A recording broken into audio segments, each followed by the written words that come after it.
Welcome students. मैं doctor Ashutosh Meena, assistant professor लोक प्रशासन, राजकीय महाविद्यालय आबू रोड से। आज मैं आपको बीए सेकेंड ईयर का एक पेपर है राज्य प्रशासन। उस राज्य प्रशासन का एक टॉपिक है राज्य प्रशासन का विकास और महत्व। ये मैं आज आपको पढ़ाऊंगा।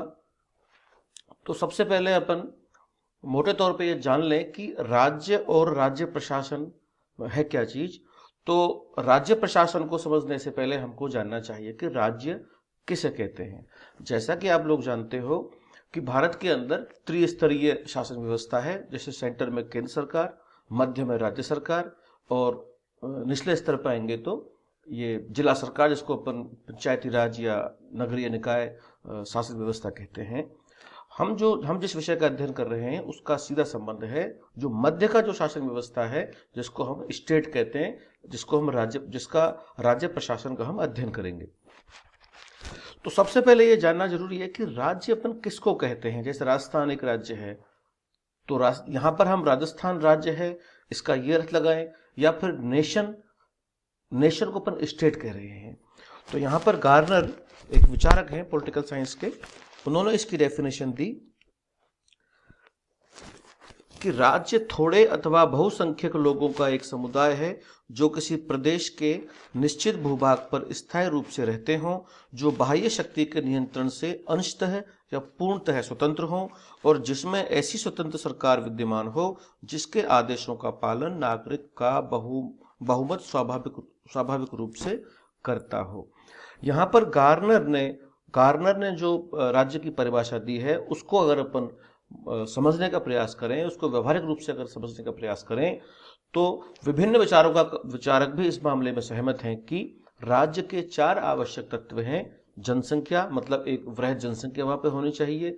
निश्चित भूभाग होना चाहिए, उसकी एक सीमा होती है, राजनीतिक सीमा, भौगोलिक सीमा जिसको हम कहते हैं। एक वहां पे सरकार, वहां पर शासन व्यवस्था भी हो, और अंतिम संप्रभुता, जैसा कि गार्नर ने कहा था कि वो पूर्णतः या अंशतः बाह्य शक्ति से मुक्त हो, मतलब उनका आंतरिक रूप से वो और बाह्य रूप से पूरी तरह स्वतंत्र हो। 4 इसके मुख्य भाग हैं: जनसंख्या, निश्चित भूभाग, शासन, सरकार और संप्रभुता। संप्रभुता के मतलब ये हुआ, अगर संप्रभुता की जब बात करते हैं तो भारत एक संप्रभु राज्य है। तो यहां पर जो राज्य का अर्थ है वो नेशन के रूप में ही है, यानी कि भारत एक राज्य है, क्योंकि संप्रभुता शब्द का यहाँ पे प्रयोग होता है। जैसे ही हम संप्रभुता शब्द को यहाँ से हटा देंगे तो जनसंख्या, निश्चित भूभाग, शासन और सरकार ये एक राज्य को इंगित करते हैं। जैसे राजस्थान एक राज्य है, हरियाणा एक राज्य है, महाराष्ट्र एक राज्य है, मध्य प्रदेश एक राज्य है, लेकिन क्योंकि वो संप्रभु नहीं है, उनकी संप्रभुता भारत सरकार में निहित है, अपने आप में कोई वो संप्रभु स्वतंत्र नहीं है। तो ये आपने राज्य और प्रांत का अंतर आपने समझ लिया। तो त्रिस्तरीय शासन व्यवस्था के अंदर राज्य की जो भूमिका मानी गई है वो मानी गई है लोक कल्याण की, मतलब लोक कल्याण की, या फिर केंद्र के द्वारा जो उसको दिशा निर्देश, जो कार्य दायित्व उसको सौंपे जाए, उनका निर्वहन वो करता है। इस अंतर को समझने के लिए हमको राज्य सूची, समवर्ती सूची और संघीय सूची का अध्ययन करना चाहिए। राज्य प्रशासन का और राज्य का सीधा सीधा संबंध जो है वो है राज्य सूची के विषयों से, जैसे कि लोक कल्याण है, पुलिस है, लॉ एंड ऑर्डर है, ये सब राज्य सूची के विषय इसमें आते हैं। कौटिल्य ने अपने अर्थशास्त्र में राज्य के 7 अंग बताए। कौन कौन से? इन्होंने कहा स्वामी, अमात्य, कोष, दंड, दुर्ग, जनपद तथा मित्र। वर्तमान में यही माना जाता है कि किसी निश्चित क्षेत्र में रहने वाले लोग, जिनकी अपनी स्वयं की एक सभ्यता होती है, अपनी एक संस्कृति होती है, स्वयं की सरकार होती है, दूसरों के नियंत्रण से मुक्त है, वही स्टेट है। इस प्रकार कहा जा सकता है कि भारत देश एक राज्य है, किंतु राजस्थान एक राज्य नहीं है। राज्य को जो राजस्थान के संदर्भ में हम देखें, उनको अपन सब नेशन गवर्नमेंट कह सकते हैं, मतलब मुख्य सरकार की सहायक सरकार या उप सरकार या उनके अधीनस्थ सरकार, इसको अपन कह सकते हैं। राजनीतिक विज्ञान की दृष्टि में राज्य और राष्ट्र, प्रांत और देश में थोड़ा बहुत अंतर है, जो हमने आपको समझाने का प्रयास किया है। अब संवैधानिक दृष्टिकोण से देखें तो अनुच्छेद 12 में राज्य की परिभाषा दी गई है। वो परिभाषा क्या है वो आप देखिए। भारत सरकार एवं संसद, मतलब राज्य का आर्टिकल, संविधान के आर्टिकल 12 में क्या लिखा है?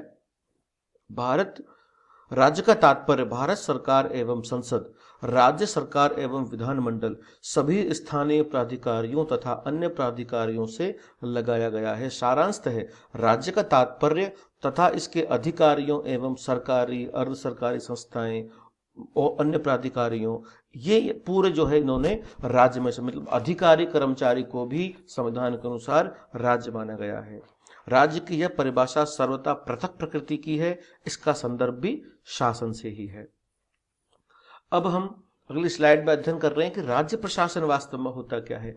राज्य, जैसा कि राज्य प्रशासन का सीधा सीधा संबंध है प्रशासन के साथ, तो राज्य का अर्थ अपन ने समझ लिया। अब प्रशासन का अर्थ आप देखिए, एडमिनिस्ट्रेशन का शब्द, जैसे हमने पहले भी जब लोक प्रशासन की परिभाषा बताई तो बताया था कि एड प्लस मिनिस्ट्रियर, यानी कार्य करवाना, कार्यों की व्यवस्था करना, सुव्यवस्था करना, ये इसका अर्थ होता है। इसका राज्य प्रशासन का संबंध राज्य सूची के विषयों से होता है। नीति, राज्य सूची के विषयों से संबंधित विषयों पर ही राज्य सरकार नीति विधि बनाती है और लोक कल्याण के कार्य करती है। राज्य प्रशासन शासन का एक क्षेत्रीय स्वरूप है, प्रांतीय स्वरूप है। ये राज्य प्रशासन लोक प्रशासन का ही एक अंग है। और अन्य सूचियों से भी ऐसा नहीं है कि राज्य प्रशासन का सिर्फ राज्य सूची से संबंध है, इसका संवर्ती सूची के साथ भी, सूची से भी संबंध होता है। संवर्ती सूची में केंद्र सरकार और राज्य सरकार दोनों ही कानून बनाते हैं, दोनों ही दायित्वों का निर्वहन करते हैं। इसके अलावा जो भी सेंट्रल गवर्नमेंट अगर उसको संघ सूची का भी कोई विषय सौंपे तो उस पर भी स्टेट गवर्नमेंट काम कर सकती है।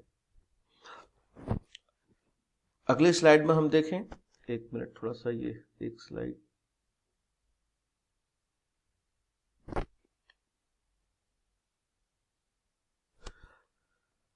संघीय शासन प्रणाली में बताता हूं आपको।